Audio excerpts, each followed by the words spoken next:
다니엘서 이제 10장, 11장, 12장에 나왔는데 9장, 10장, 11장, 12장은 이스라엘을 향한 말씀입니다. 이스라엘을 향한 말씀. 그래서 이스라엘을 향한 말씀이 어떤 말씀이 들어있는가 하는 것에 대해서 우리가 여기에 대한 교훈을 받을 수가 있습니다. 다니엘은 어떤 사람입니까? 다니엘, 성경 속에 나오는 인물들로 이제 그 닉네임을 짓는 사람들이 많죠.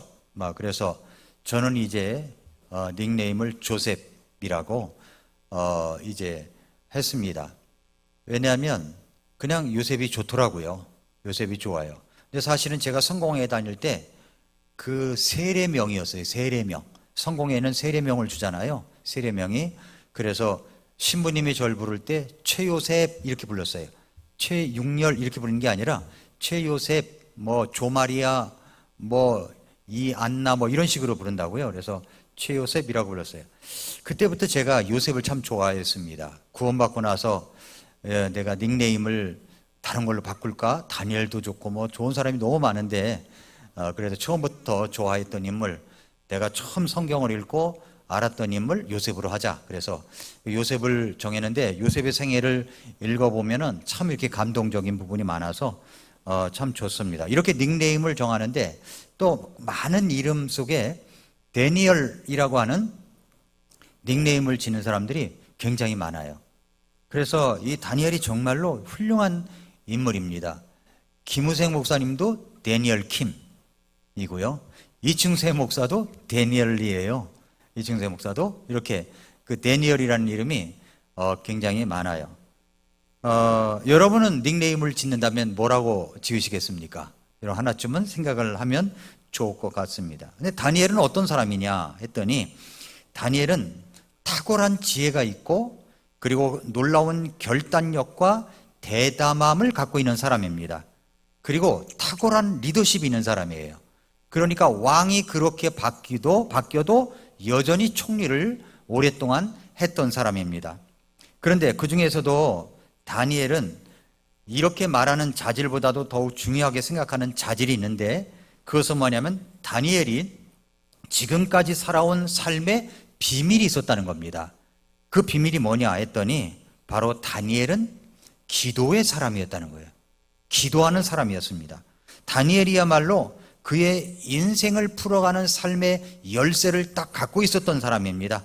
미래의 문을 열게 하는 열쇠를 갖고 있었습니다. 그게 뭐냐? 바로 기도입니다. 기도가 놀라운 열쇠가 되는 거예요. 다니엘의 그 놀라운 지혜와 결단력, 그 담대함과 탁월한 지도력은 어디서 나왔느냐? 그의 기도에서 나왔다는 겁니다. 기도에서. 본문은 다니엘의 말년의 모습입니다. 말년.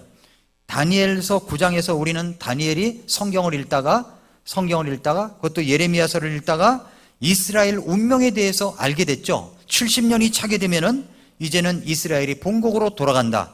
이 이야기를 듣고서 이야기를 하고 말씀을 읽고서 하나님 앞에 통회자복을 했습니다. 그것이 다니엘서 9장의 내용입니다. 하나님께서 다니엘을 통해서 70년이 차면 이스라엘이 본국으로 돌아오겠다 이렇게 말씀하셨지만 그것이 다가 아니라는 말씀을 다니엘서 9장 마지막 부분에 해주시고 있는 겁니다. 그것이 바로 다니엘서 9장 19절부터 27절까지 말씀이죠. 지난번에 말씀드렸죠. 여기서 주님은 70일의 말씀을 주셨습니다. 70일에는 70에 7번 490년을 말합니다. 70번째 일에는 69일에까지가 이제 끝난 거예요. 왜냐면 메시아가 끊어질 때까지라고 했으니까 예수님이 십자가에 못 박혀 죽을 때까지 그 십자가에 못 박혀 죽는 그 순간 69일에가 끝난 겁니다. 69일에가 끝났고 이제 한 일회가 남은 거죠. 한 일회가 남았는데 69일에와 70번째 일회 사이에 공백이 있습니다. 그 공백이 어디냐면 바로 지금 우리가 살고 있는 교회 시대인 겁니다. 교회 시대. 교회 시대가 끝나고 나면 언제인지 모르지만은 70번째 일회가 시작되는데 이 70번째 일회는 이방인들과는 상관이 없는 시대인 거예요. 바로 이스라엘을 위한 시대인 겁니다. 이스라엘이 그것을 통해서 7년 대환란을 통해 가지고 7년 환란기를 통해서 예수님이야말로 메시아구나 이 사실을 뒤늦게 깨닫게 되는 때가 바로 7년 환란기, 대환란기 때 그것을 이제 깨닫게 된다는 것이 70일의 골자입니다. 70일의 골자.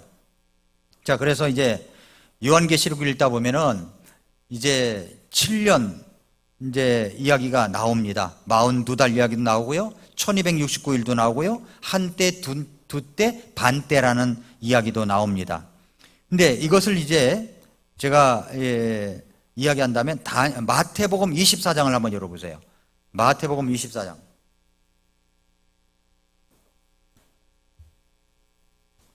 마태복음 24장과 25장을 읽다 보면은 이것이 우리에게 준 말씀인가? 어떻게 해야 되는 거지 말세가 되면? 이런 생각을 가지면서 성경을 읽을 때가 저도 상당히 많이 있었어요. 아마도 여러분도 이제 그런 마음을 가지고 있을지 모릅니다. 24장 보면은 먼저 성전이 멸망된다. 성전이 멸망한다 하는 것이 1, 2절에 나오죠. 1, 2절에 나옵니다. 지금 우리가 킹제임스 성경, 흠정역 성경을 보고 있는데 흠정역 성경에는 그 절 위에 문단을 나눌 때 제목이 들어가 있죠.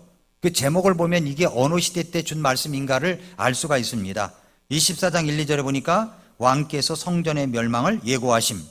24장 3절부터 보니까 왕의 재림의 때와 세상 종말의 표적이다. 이렇게 이야기를 하고 있죠. 왕의 재림의 때와 세상 종말의 표적이다. 왕의 재림의 때와 할 때 이것은 지상강림을 이야기하고 있는 거예요. 지상재림. 그래서 4절부터 보면은 예수님께서 그들에게 대답하여 이르시되 아무도 너희를 속이지 못하게 주의하라. 많은 사람이 내 이름으로 와서 이르기를 내가 그리스도라 하며 많은 사람이 속이리라. 이렇게 전쟁과 전쟁들의 소문이 있겠고 이런 이야기를 이제 적그리스도 전쟁이 일어난다는 이야기를 하면서 말세의 징조를 8절까지 이야기하고 있는 겁니다. 말세의 징조, 지금 시대의 말세의 징조죠. 그러면서 9절부터 14절까지는 보면은 여기 뭐라고 얘기냐면은 환란기가 시작된 이야기가 나오는 거예요. 24장에 환란기 시작.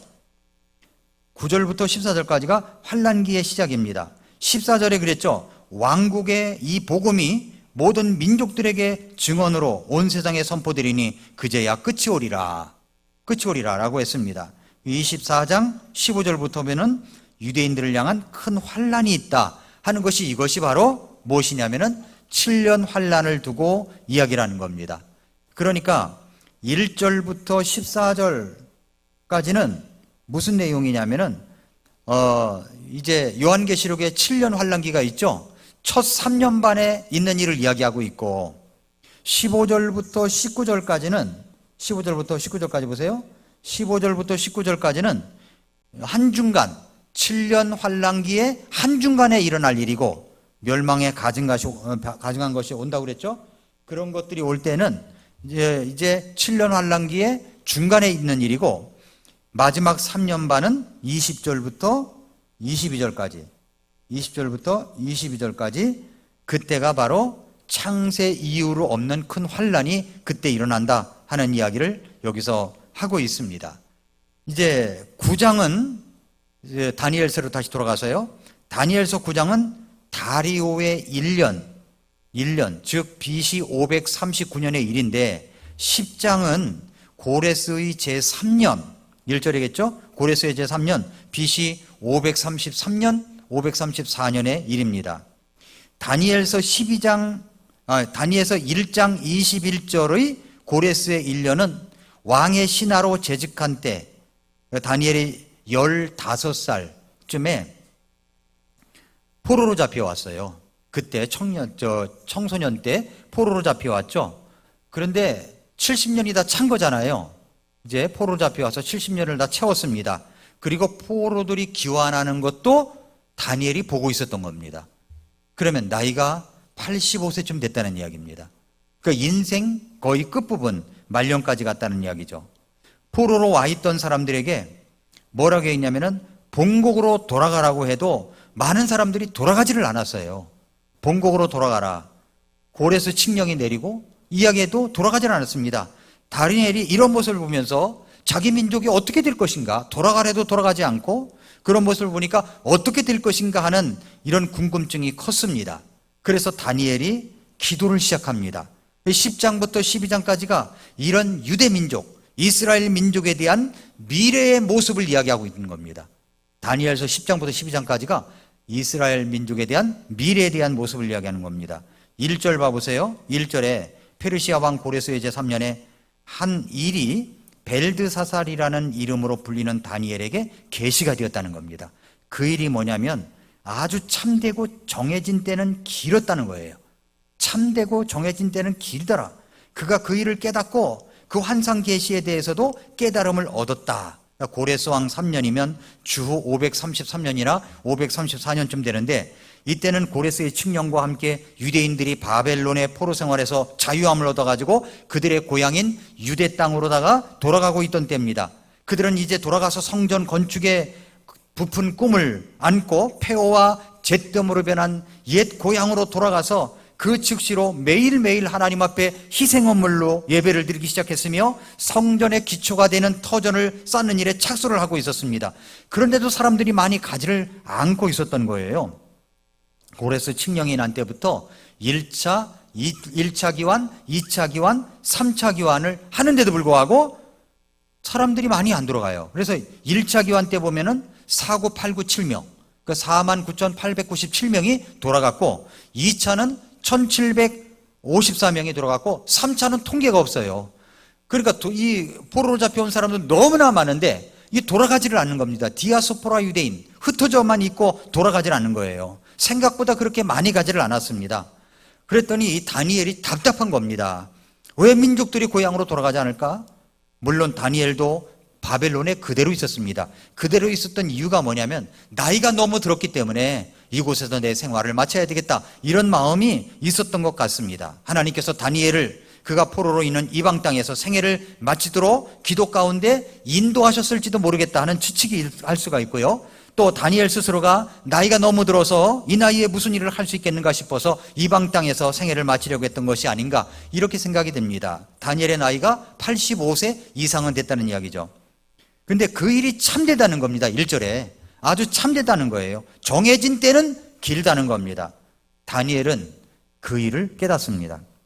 그 환상 계시에 대해서도 깨달음을 얻습니다. 그러니까 1절은 결론이에요.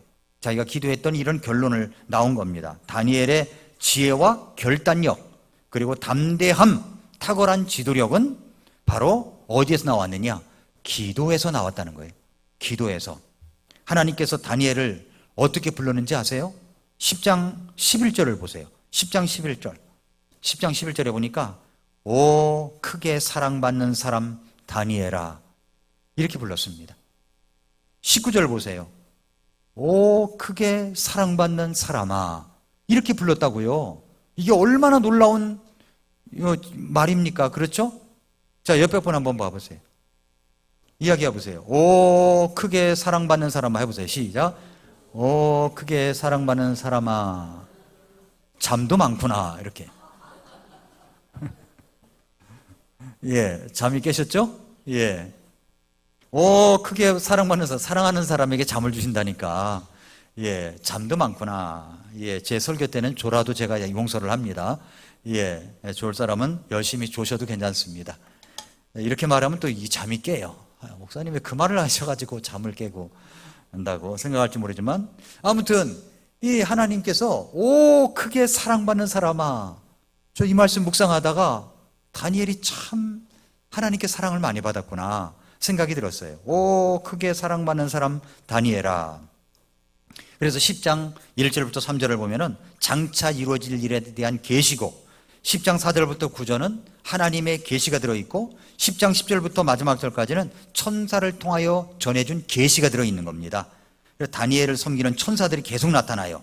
계속 천사들이 나타나서 수종을 들고 이야기하는 겁니다. 다니엘을 섬기는 천사가 10절 11절에 나오죠. 12절 14절에도 다니엘에게 나와서 설명하는 천사가 있고요. 15절부터 18절은 다니엘에게 다시 한번 수종도는 천사가 나타나고, 20절부터 21절까지는 다시 한번 설명하는 천사가 나오는 겁니다.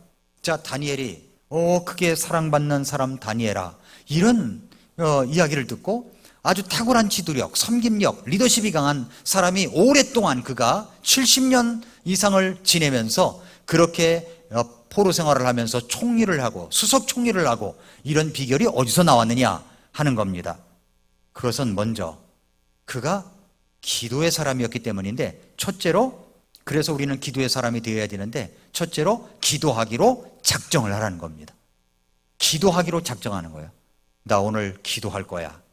기도하기로 작정하는 거예요. 기도가 생각나면 하고 생각 안 나면 안 하는 게 아니에요. 다니엘은요, 자기의 죽음을 음모를 꾸미고 법령까지 만들어가지고 그 법령에 자기를 죽이려고 하는 법안을 만들어서 통과를 시켰는데도 불구하고 창문을 열어놓고 전에 기도하던 대로 여전히 예루살렘을 향하여 하루에 3번 기도했다고 했습니다. 다니엘은 기도하기로 작정을 한 겁니다. 10장 2절 3절 보세요. 당시에 나 다니엘이 꼬박 3일에 동안 애곡하며 3일에를 전부 채울 때까지 좋은 빵을 먹지 아니하고 고기와 포도즙을 입에 대지 아니하며 몸에 전혀 기름을 바르지 않았다는 겁니다. 그러니까 새 일에면은 21일이죠. 그 다니엘의 기도 뭐 이런 말이 여기서 나온 거예요. 21일 동안 다니엘이 식음을 전폐해가면서 하나님 앞에 기도한 겁니다. 뭐 어떤 기도를 했을까요? 자기 조국이 어떻게 될 것인가? 아니 1차 포로 기환했더니 4구, 8구, 7명만 갖고 말이죠. 2차 기환은 뭐 1700명만 갖고 3차는 통계도 없고 이런 모습이니까 아니 가라고 해도 이렇게 가지 못하는 이스라엘 백성들을 보면서 마음이 답답했습니다. 그래서 하나님 앞에 자기 조국이 어떻게 될 것인가 이 문제를 끌어안고 기도로 작정합니다. 그리고 기도 시간을 정하는 거예요. 21일 동안, 세 일의 동안 내가 기도하겠다. 어떻게 기도할 것인가? 애곡하며 금식 기도를 합니다. 10장 12절에 보니까 마음을 정하여 기도했다고 그랬어요. 그래서 여러분, 하나님께서 사랑받는 사람이 되려면 첫째, 기도의 사람이 돼야 돼요. 기도의 사람이 되려면 기도하기로 작정하는 게 있어야 됩니다. 기도하기로 작정해야 돼요. 작정되는 시간도 있어야 되는 겁니다. 작정되는 시간, 그 시간을 정해야 되는 거예요. 두 번째로 누구의 이름으로 기도합니까? 10장 4절부터 6절까지 보니까 첫째 달 24일에 내가 큰 강 곧 히데겔 곁에 있었는데 그때 내가 눈을 들어 바라보니 보라 어떤 사람이 아마포 옷을 입었고 허리에는 우바스의 정금으로 띠가 둘렀고 그의 몸은 또한 녹주석 같고 얼굴은 번개 모양 같고 눈은 등불 같고 그의 팔과 발의 색깔은 연마한 녹 같고 이야기를 하면은 한 무리의 소리처럼 그렇게 들렸습니다. 히데겔이라는 것은 티그리스 강을 얘기하는 거예요. 티그리스 강. 5절에서 어떤 사람이 그랬죠? 어떤 사람이 이 다니엘이 본 환상 계시가 10장 5절 6절에 나와 있습니다. 그런데 이런 모습을 누가 또 봤냐면요, 신약에서 요한이 봤어요. 사도 요한이. 요한계시록 1장을 한번 열어보세요. 요한계시록 1장 13절. 이게 아주 재밌습니다. 요한계시록 1장 13절. 이렇게 해서 맞춰가면요, 아주 정말 깨달아지는 것이 있어요. 1장 13절부터 16절까지 보세요. 1장 13절부터 16절까지 보니까 그 1급 동잔대 한가운데에서 사람의 아들 같으신 분께서 발까지 내려오는 옷을 입고 가슴에 금띠를 들고 계시더라. 그분의 머리와 머리털은 양털같이 희고 눈같이 이며 그분의 눈은 불꽃 같고 그분의 발은 용광로에서 달군 듯한 정제된 녹 같으며 그분의 음성은 많은 물들의 소리와도 같고 그분의 오른손에는 7별이 있으며 그분의 입에는 양날 달린 날카로운 검이 나오고 그분의 용모는 해가 힘차게 빛나는 것 같더라. 내가 그분을 볼 때 죽는 자같이 그분의 발 앞에 쓰러짐에 그분께서 오른손을 내 위에 얹으시며 내게 이르시되 두려워하지 말라. 나는 처음이요 마지막이니 나는 살아있는 자라. 전에 죽었으나 보라 내가 영원토록 살아있노라. 아멘 라고 이야기를 하죠. 그러니까 여기 다니엘이 본 어떤 사람이 그랬는데 이분이 누구십니까? 예수 그리스도이신 거예요. 이분이 바로 예수님이셨던 겁니다. 그래서 누구에게 나아가서 하나님 앞에 기도하느냐? 하나님 앞에 나아가서 우리 지금식으로 얘기한다면 하나님 앞에 나아가서 예수 그리스도의 이름으로 기도해야 되는 겁니다. 하나님 앞에 나아가서 예수 그리스도의 이름을 걸고 기도하는 거죠. 이것이 바로 기도의 모습 아닙니까? 우리가 기도할 때는요, 기도할 때 제가 가르쳐 드렸잖아요. 손가락 이렇게 해가지고 하나님 아버지 감사합니다. 용서해 주세요. 도와주세요. 예수님의 이름으로 기도했습니다.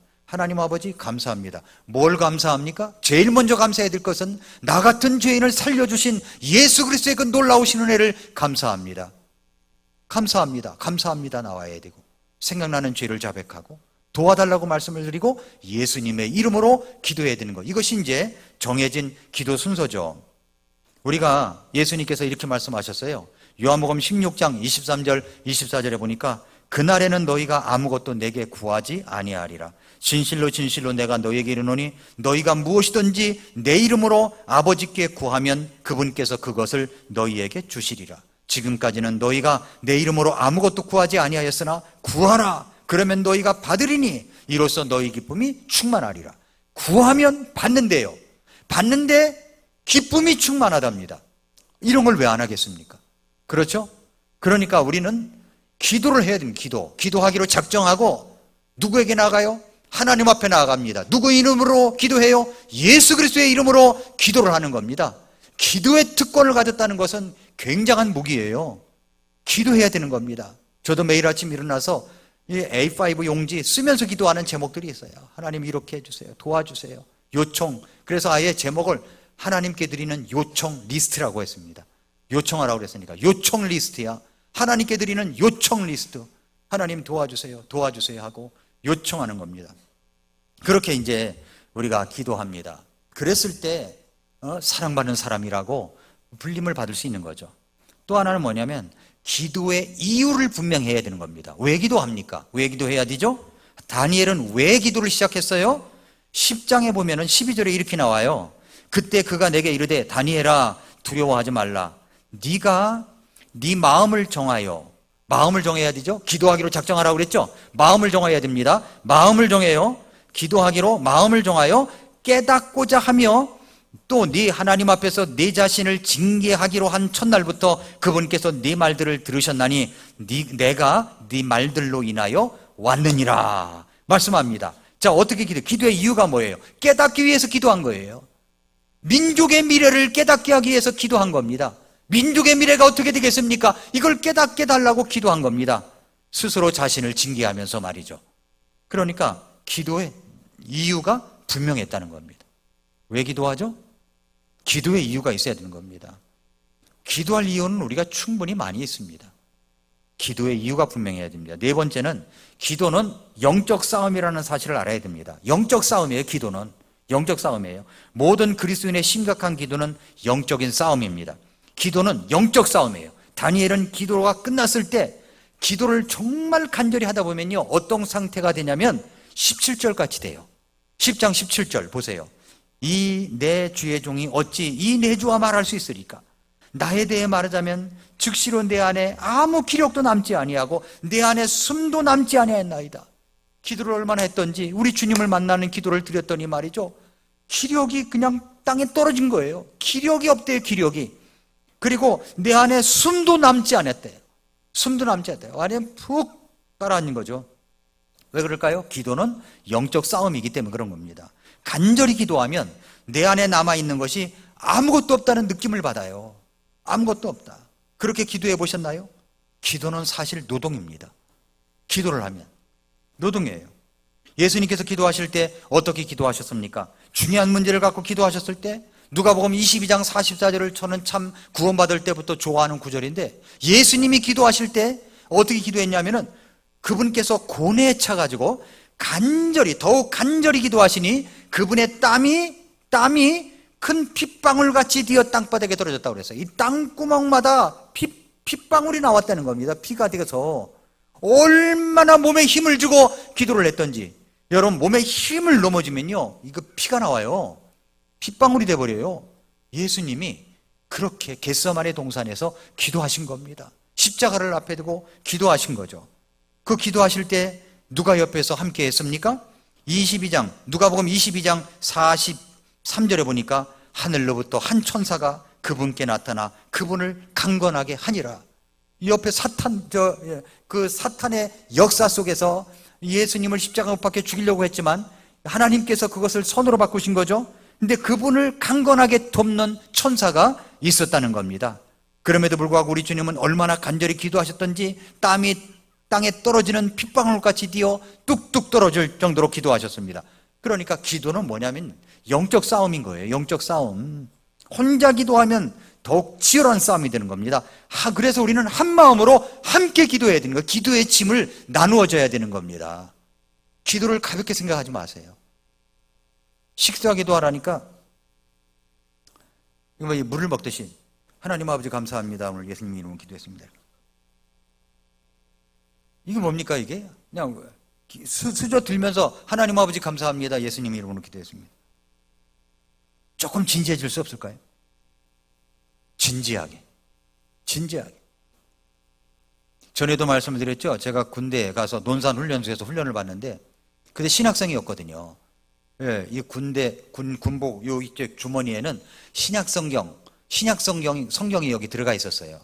그래서 군대 가는 사람에게는 꼭 신약성경, 조그만 성경을 선물로 주곤 했습니다. 이 안에 들어가서. 그러면 50분간 훈련받고 10분간 휴식이에요. 10분간 휴식 때 다 그늘로 나와가지고 또 성경 읽고. 왜 그랬나 몰라요. 지금도 생각하면은.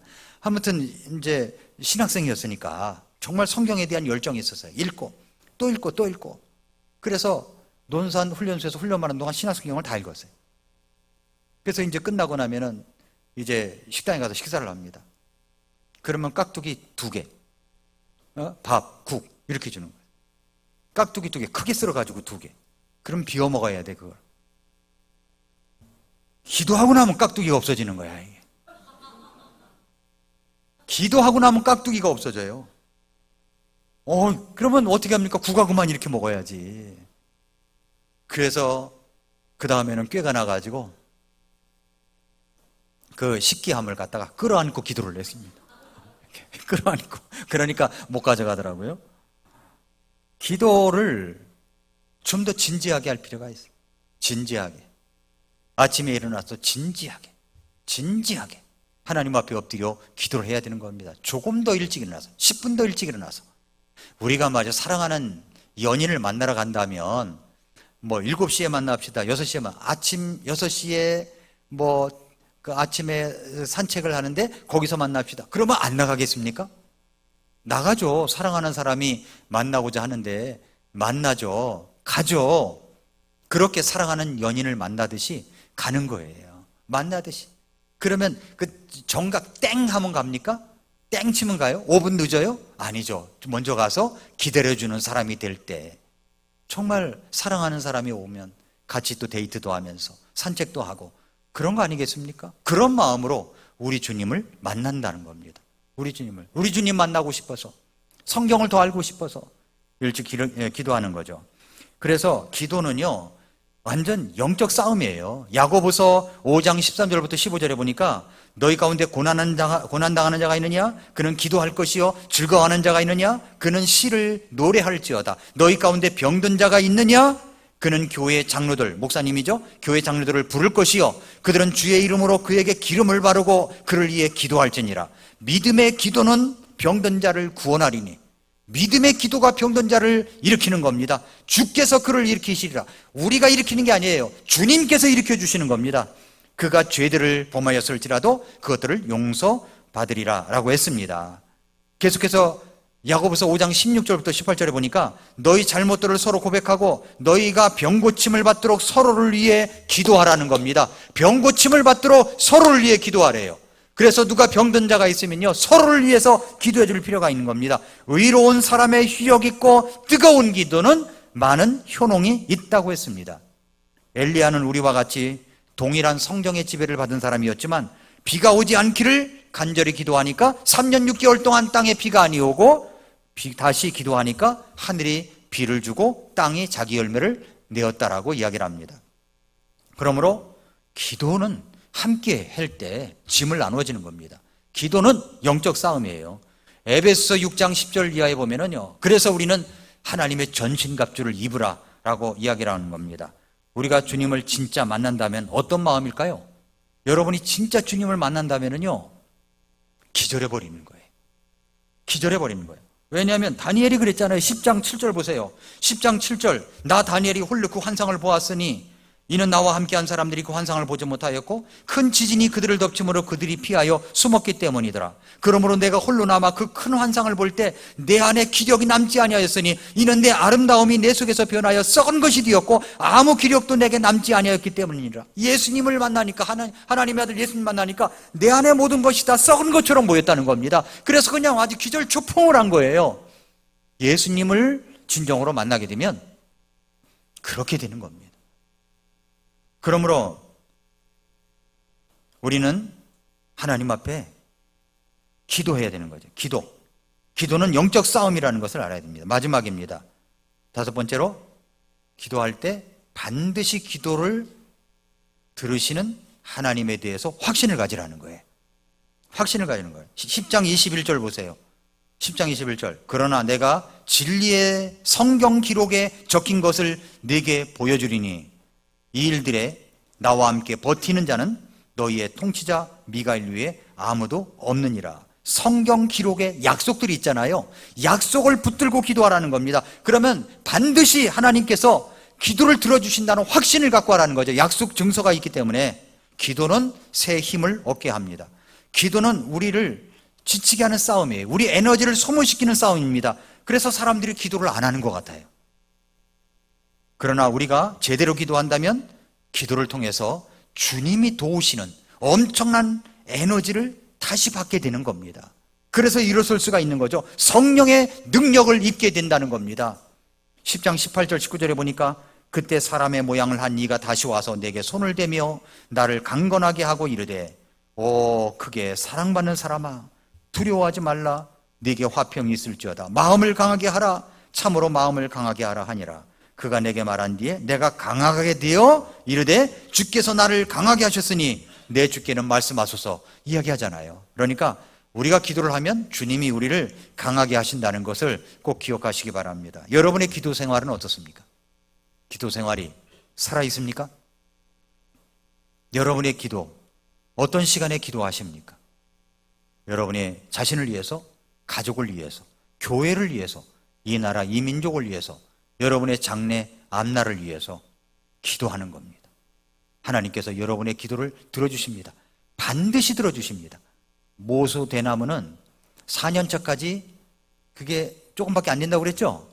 근데 5년차부터 쭉쭉 뻗어 올라갑니다.